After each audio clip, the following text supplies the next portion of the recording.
نحمدہ و نصلی علی رسولہ الکریم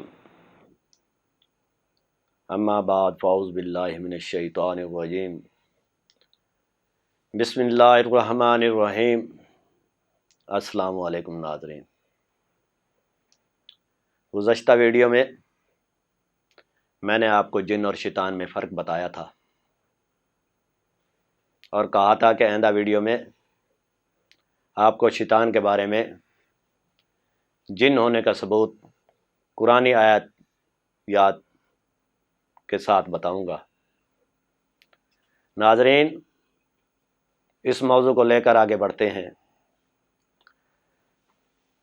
قرآن کریم کے اندر ایک نہیں، دو نہیں، بیشتر آیات سے ثابت ہے کہ ابلیس یا شیطان اللہ تعالیٰ کی مخلوقات میں سے ایک ایسی مخلوق ہے جسے اللہ تعالیٰ نے اپنی قدرت کاملہ سے آگ کے شعلے سے پیدا فرمایا، جو انسان کو نظر نہیں آتے لیکن موجود ہیں۔ اللہ تعالیٰ کے حکم کے خلاف ابلیس کو صرف انسان کی داخلی کیفیت کا نام نہیں دیا جا سکتا۔ اکثر محققین کا کہنا ہے کہ جب عقل انسانی اس کے جذبات کے تابع ہو جاتی ہے تو اس سے عقل سرکش یا علم بے باک کہا جاتا ہے۔ محققین کے خیال میں اسی کا نام ابلیس ہے، جو قطعی غلط ہے۔ جب ہمارے مغرب زدہ مفکر اپنی سوچ و فکر پر مغرب کی چادر اوڑھ لیتے ہیں تو انہیں قرآن کی حقیقت نظر نہیں آتی، جبکہ مغرب زدہ ذہن قرآنی مفسرین، جنہوں نے اپنے علم و فضل کے بے پناہ خزانے قرآنی تفصیل کے ذریعے اہل علم کے لیے جمع کر دیے ہیں، اس کے نفی کرنے اور ان کے علم کو غلط ثابت کرنے کی اور اپنی قابلیت کا اظہار کرنے کی مضمون کوشش کے سوا کچھ نہیں کرتے۔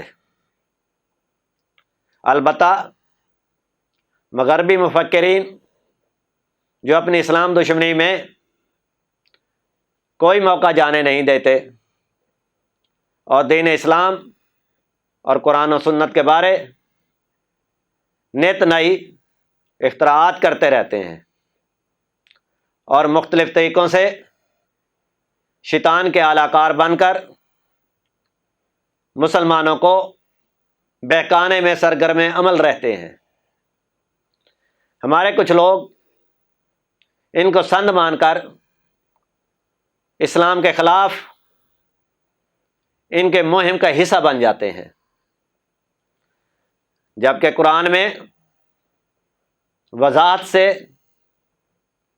ہر بات کو کھول کھول کر اور بار بار مسلمانوں کو یاد دلایا ہے کہ کیا صحیح ہے اور کیا غلط۔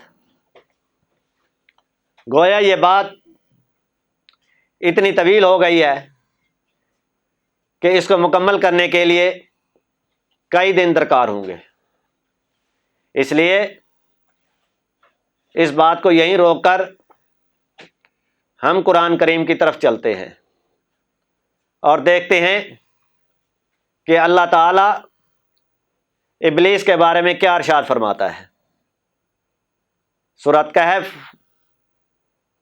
آیت نمبر 50 کے اندر ارشاد باری تعالیٰ ہے، جس کا ترجمہ اور جب ہم نے فرشتوں کو حکم دیا تو آدم کو سجدہ کرو تو ابلیس کے سوا سب نے سجدہ کیا، یہ جنوں میں سے تھا۔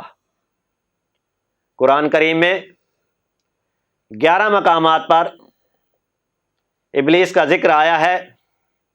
ایک اور جگہ سورۃ بقرہ آیت نمبر 34 کے اندر، جس کا ترجمہ جب ہم نے فرشتوں کو حکم دیا آدم کو سجدہ کرو تو ابلیس کے سوا سب نے سجدہ کیا، اس نے انکار کیا، تکبر کیا اور کافروں میں شامل ہو گیا۔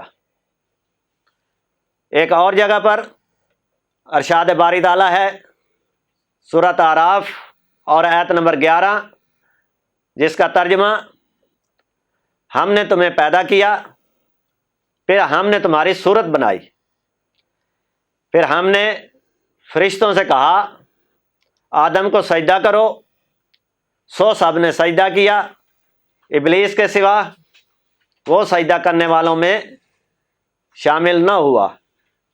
اسی صورت کے اندر آیت نمبر 12 اور 13 میں ارشاد باری تعالیٰ ہے، جس کا ترجمہ پوچھا تجھے کس نے سجدہ کرنے سے روکا جبکہ میں نے تجھے حکم دیا تھا؟ بولا میں اس سے بہتر ہوں، تو نے مجھے آگ سے پیدا کیا اور اسے مٹی سے۔ اس طرح ان آیات کے علاوہ 8 مقامات پر قرآن مجید کے اندر ذکر کیا گیا ہے ابلیس کے بارے میں۔